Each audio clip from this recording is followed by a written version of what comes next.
میں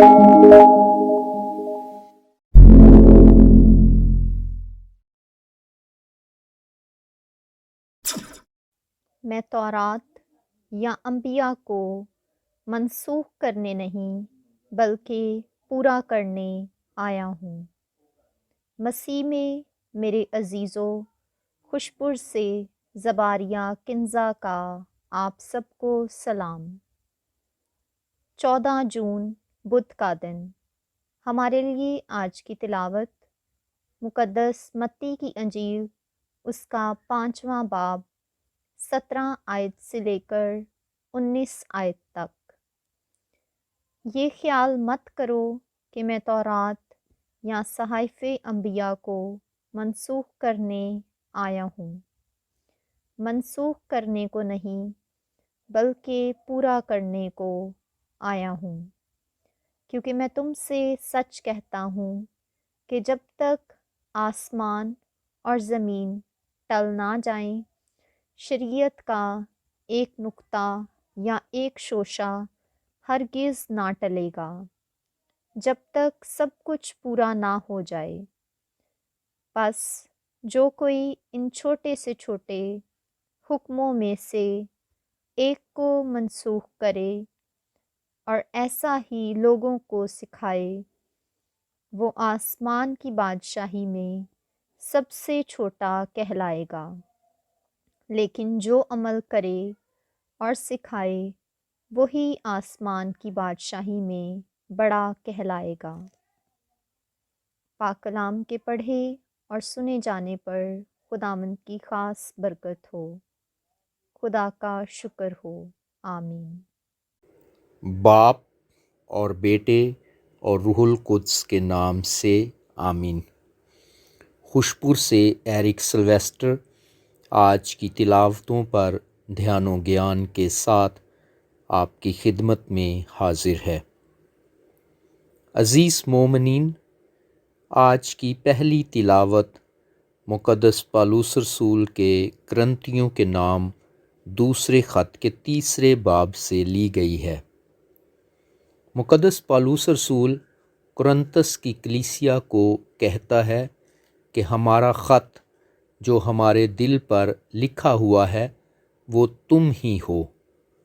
تم خداوند یسوع مسیح کا وہ خط ہو جو ہماری خدمت کی سیاہی سے نہیں بلکہ زندہ خدا کی روح سے لکھا گیا ہے۔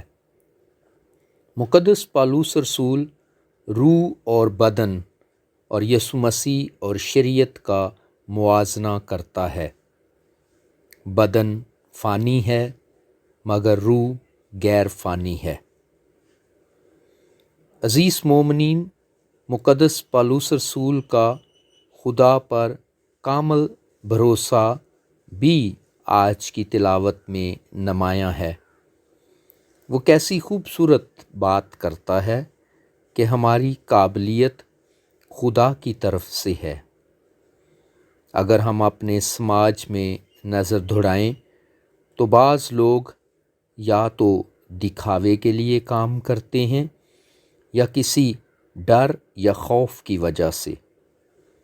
انسان کو چاہیے کہ وہ دل سے کام کرے۔ اس سے ایک طرف تو باطنی سرور ملتا ہے تو دوسری طرف سماجی بھلائی ہوتی ہے۔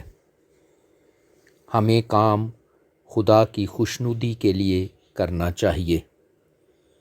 ساری تعریف اور ستائش صرف اور صرف خدا کے لیے ہونی چاہیے۔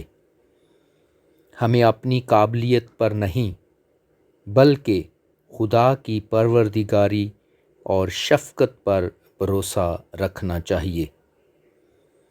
مقدس پالوس رسول قدیم عہد اور جدید عہد کے درمیان موازنہ کرتے ہوئے بتاتا ہے کہ نئے عہد کے خادم کے کیا فرائض ہیں۔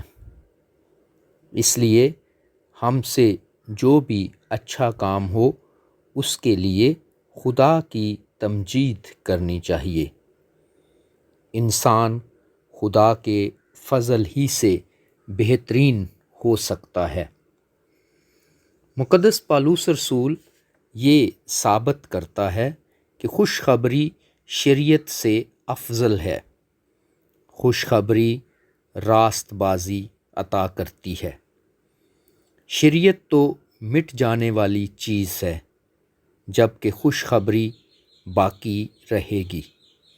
خوشخبری کا دور شریعت کے دور سے زیادہ واضح ہے۔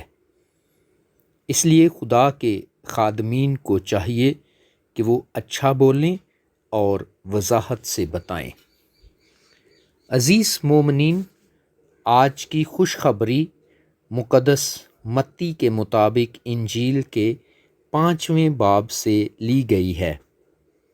5 تا 7 ابواب میں پہاڑی واز ہے۔ یہ خداوند یسوع مسیح کا ایک مکمل خطاب ہے۔ یہ عملی خطاب ہے۔ یہ اخلاقیات پر مبنی تحریر ہے۔ ہمارے پاپا اعظم فرانسس کہتے ہیں کہ خداوند یسوع مسیح کا پہاڑی واز مسیحیوں کے لیے شناختی کارڈ کی حیثیت رکھتا ہے۔ جس طرح شناختی کارڈ کے بغیر ملک میں نہیں رہ سکتے، اسی طرح پہاڑی واز کی تعلیمات کے بغیر ہم حقیقی مسیحی نہیں بن سکتے۔ یہ پہاڑی واز ہماری زندگی میں رہنمائی کرتا ہے۔ وہ اصول زندگی جو خداوند یسوع مسیح قائم کرنا چاہتا تھا، وہ عہد نامہ عتیق سے مکمل طور پر مطابقت رکھتے ہیں۔ عہد نامہ عتیق کو یہاں تورات یا صحائف انبیاء کا نام دیا گیا ہے۔ خدا ترس یہودی تورات اور صحائف انبیاء سے خاص لگاؤ رکھتے تھے۔ وہ یہ خیال نہ کریں کہ میں انہیں رد کرنے آیا ہوں۔ بعض یہودی جو گمراہ ہو چکے تھے، وہ انہیں بھاری جوا خیال کرتے تھے۔ یسوع مسیح شریعت کی خامیوں کو پورا اور مکمل کرنے آیا تھا۔ خدا کا پاک کلام ابدی ہے۔ اس میں شریعت اور انجیل دونوں موجود ہیں۔ یسوع مسیح کے بتائے ہوئے اصول اور احکام ہمارے لیے خاص اہمیت کے حامل ہیں۔ سچے اور وفادار مسیحی ہوتے ہوئے ان پر عمل پیرا ہونا چاہیے۔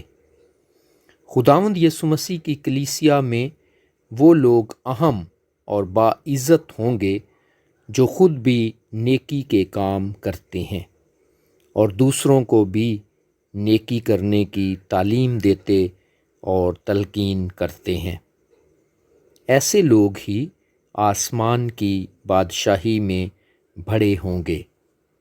آئیں خدا سے خاص دعا کریں کہ وہ ہمیں یہ توفیق بخشے کہ ہم خداوند یسوع مسیح کی انجیل کو پھیلانے میں اپنا کردار ادا کریں اور پہاڑی واز کی اخلاقی تعلیمات کو اپنی مسیحی زندگی کا حصہ بنائیں۔ مسیح خداوند کے وسیلے سے آمین۔